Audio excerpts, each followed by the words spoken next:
बता दें, सांसद शंकर लालवानी ने इंदौर विकास प्राधिकरण की बैठक में शहर में चल रहे विकास कार्यों की प्रगति जानी। उन्होंने ISBT, Kumedi bus stand, senior citizen building, traffic plan, cable car योजना और MR10 व MR12 रोड प्रोजेक्ट पर चर्चा की। उन्होंने कहा कि सिंहस्थ को ध्यान में रखते हुए सभी कार्य समय पर पूरे होने चाहिए ताकि श्रद्धालुओं को कोई परेशानी न हो। आईडीए के सीईओ आरपी अहिरवार ने बताया कि कुमेड़ी बस स्टैंड का टेंडर 11 मार्च को होगा, जहां 37 दुकानें, 32 ऑफिस और एक रेस्टोरेंट बनेगा। सांसद ने सुझाव दिया कि खान पान की चीजों के दाम तय होने चाहिए ताकि आम लोगों को सुविधा मिले। बैठक में बताया गया कि शुरुआत में 46 बसें आएंगी जाएंगी। सांसद ने बसों की पार्किंग व्यवस्था पर सवाल किया और जिस पर अधिकारियों ने बताया कि 1.5 किलोमीटर दूर आईडीए की जमीन पर पीपीपी मोड़ में पार्किंग तैयार की जा रही है। सांसद ने निर्देश दिए कि यह बस स्टैंड सिंहस्थ से 6 महीने पहले पूरी तरह से शुरू होना चाहिए। सीनियर सिटीजन बिल्डिंग का टेंडर 17 मार्च को निकलेगा। इसमें 22 2 बीएचके के और 10 HBHK फ्लैट होंगे, जो उन बुजुर्गों के लिए होंगे जिनके बच्चे बाहर रहते हैं। सांसद ने कहा कि यह प्रोजेक्ट सेवा की भावना से काम करने वाली संस्था को दिया जाए। और इसके साथ साथ आईएसबीटी जो है, आईएसबीटी बन के तैयार हुआ है। आने वाले दिनों में वहाँ से बसें चलने वाली है और उसको लेके भी चर्चा हुई कि जो ऑपरेटर रहेगा वो किस प्रकार से चलाएगा। हमारी मूल भावना जो है कि जनता को सुविधा अच्छी मिले, सुविधा अच्छी मिलने के साथ साथ बेहतर सर्विस हो, इकोनॉमिकल हो, इस बात को लेके चर्चा हुई। तीसरा विषय था सीनियर सिटीजन को लेके, जो 134 में जो बिल्डिंग बनी है उसमें जो सीनियर सिटीजन रहेंगे उसको लेकर भी इंदौर विकास प्राधिकरण ने टेंडर किए हैं। सीनियर सिटीजन को अच्छी सर्विस मिले और इकोनॉमिकल सर्विस मिले, उसको लेके भी चर्चा हुई है। मुझे लगता है ये ऐसे तीनों प्रोजेक्ट हैं जो आम लोगों से जुड़े हुए हैं। एक कला और संस्कृति से, एक हमारा ट्रांसपोर्टेशन को लेकर है और एक सीनियर सिटीजन को है। और सीएस को ध्यान में रखते हुए ये जो आईएसबीटी है बहुत ही महत्वपूर्ण है। इसके अलावा रीजनल जो मेट्रोपॉलिटन अथॉरिटी का काम चल रहा है और बहुत तेज़ी से काम इंदौर विकास प्राधिकरण ने करा है। बता दें, वर्तमान में इंदौर और पुणे के बीच नियमित ट्रेनों का संचालन हो रहा है, लेकिन गर्मियों की छुट्टियों में रश ज्यादा बढ़ जाता है क्योंकि दोनों ही ट्रेनों में हमेशा लंबी वेटिंग होती है। गर्मियों की छुट्टियों में इंदौर से पुणे के बीच जमकर आवाजाही होती है। ऐसे में यात्रियों की सुविधाओं को ध्यान में रखते हुए इस ट्रेन का संचालन किया जा रहा है। रेलवे के जनसंपर्क अधिकारी खेमराज मीणा ने बताया कि अब इंदौर और पुणे के बीच कुल 3 ट्रेनों का संचालन हो रहा है। ग्रीष्मकालीन स्पेशल ट्रेन 5 मार्च को सुबह 11:15 पर इंदौर जंक्शन से चलकर पुणे के लिए रवाना हुई, जो मध्य प्रदेश के अलग अलग रेलवे स्टेशन पर रुकी, जिससे मालवा के यात्रियों को भी इस ट्रेन में यात्रा करने का लाभ मिला है। देखिए, समर वैकेशन आने को है, इस वजह से हम लोगों ने कई ट्रेन चलाई है। उसमें इंदौर पुणे भी एक ट्रेन है कि वो 5 मार्च से और 25 जून के बीच में चलेगी।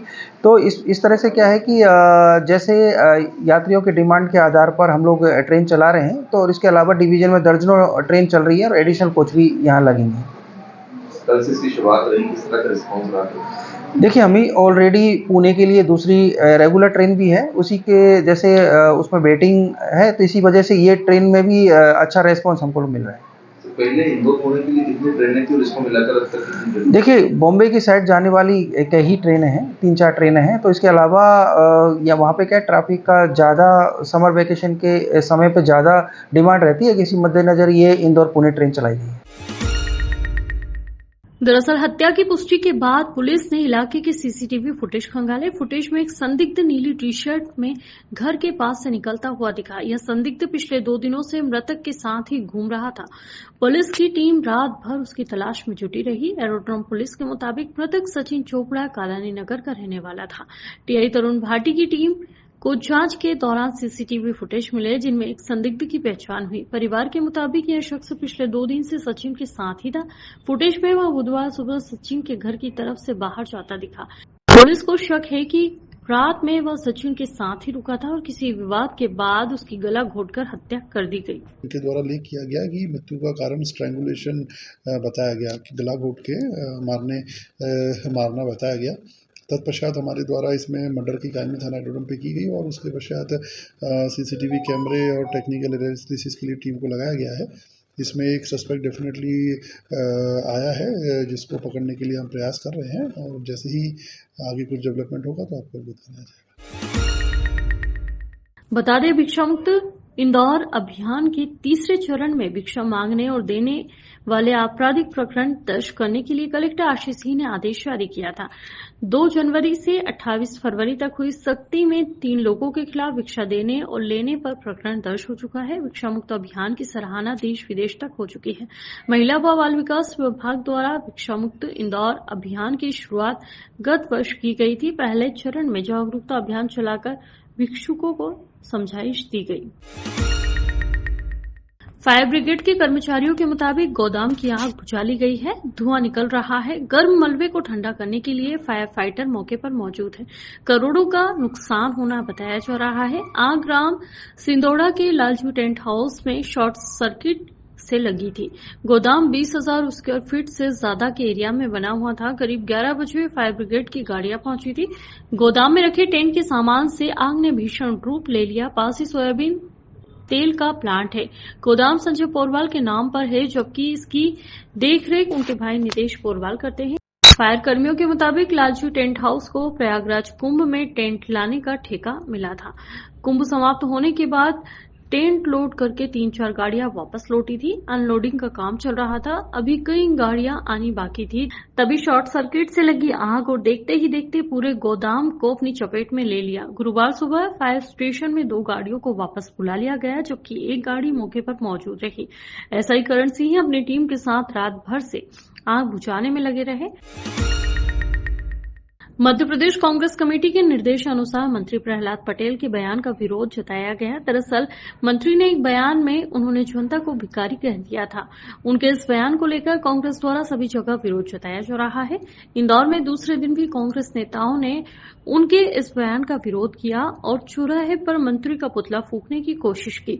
गुरुवार को ब्लॉक 11 विधानसभा 3 के कांग्रेस कार्यकर्ताओं के साथ ही महिला कार्यकर्ता अग्रसेन चौराहे पर एकत्रित हुए। नारेबाजी करते हुए उन्होंने मंत्री के बयान का विरोध किया। ब्लॉक अध्यक्ष नीलेश सेन ने बताया कि मंत्री के बयान के विरोध में चौराहे पर प्रदर्शन किया। कार्यकर्ताओं के साथ चौराहे पर बैठकर नारेबाजी की गई। इसके बाद चौराहे पर मंत्री पटेल की पुतले की अर्थी निकाली गई और पुतले को घुमाया गया। वर्ष 2022 इंदौर नगर पालिका निगम द्वारा पार्षदी चुनाव का आयोजन किया गया, जिसमें जोन क्रमांक 10 वार्ड क्रमांक 39 से रुबीनापति इकबाल खान द्वारा नामांकन पत्र भरा गया, जिसमें नियमानुसार शपथ पत्र देना होता है, जिसमें उनके द्वारा अपनी संपूर्ण संपत्ति और आपराधिक रिकॉर्ड और आय के संबंध में घोषणा करनी होती है।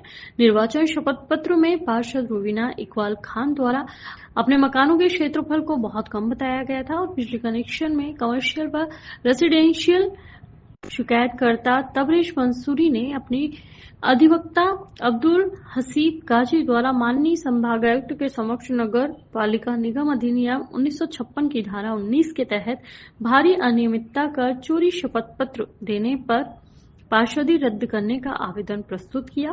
पूरे मामले में सुनवाई के बाद माननीय संभागायुक्त की ओर से नोटिस जारी कर आने वाली 10 मार्च को तलब किया। उसमें जो भवन संपत्ति, उनकी जो संपत्तियों की जानकारी है, वो संपत्तियां में बहुत भारी अनियमितता पाई गई है, तो उसी के तहत हमने आवेदन किया है। क्षेत्रफल में बहुत सारी गड़बड़ियां हैं, डोमेस्टिक वगैरह, मीटर, कमर्शियल, रेसिडेंशियल, बहुत सारे मामले उसमें, तमाम चीज़ें आवेदन में बता दी गई। ये मामला हमारे सामने अभी आया है, तो अभी आरटीआई अभी लगा के अभी जानकारी ली है और संभागायुक्त के अभी एक शिकायत की थी एक 22 हारून कॉलोनी भवन की, तो उसमें 5 गुना पेनल्टी के साथ कार्रवाई की गई है नगर निगम द्वारा। उसकी प्रतिलिपि भी मेरे पास है। 1,20,000 के आसपास पेनल्टी की गई है उनकी। इंदौर की ग्रामीण एसपी हितिका वासल ने बताया कि अब शराब के विरुद्ध लगातार अभियान चलाया जा रहा है। इसी बीच पुलिस को सूचना मिली थी कि बाईपास स्थित श्री महाकाल ढाबा का संचालक यशवंत राठौड़ द्वारा अपने ढाबे पर लोगों को शराब पिलाता है और वहां से शराब भी बेचता है।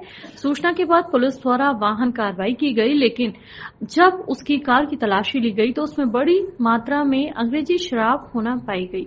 कल 71 लीटर शराब पकड़ी गई। वहीं मौके से महाकाल ढाबा संचालक यशवंत राठौड़ को गिरफ्तार कर उस पर आबकारी अधिनियम के तहत कार्रवाई की गई और कार को पुलिस ने जब्त कर लिया है। ढाबा चेकिंग का अभियान लगातार अब जारी रहेगा। बड़गौंदा थाना क्षेत्र में कल ढाबा चेकिंग के दौरान महाकाल ढाबा जो है बड़गौंदा थाना क्षेत्र में स्थित, वहाँ पर एक क्रेटा कार में शराब पकड़ी गई है जो कि अराउंड 71 लीटर्स है, 46,000 उसकी कीमत है। और ये जो क्रेटा गाड़ी है ये ढाबा संचालक की ही यशवंत राठौड़ जो है उनकी है, जिस पे कार्रवाई आगे की जा रही है। लगातार पुलिस ढाबा चेकिंग कर रही है और उसी अभियान के तहत ये कल गाड़ी पकड़ी गई है।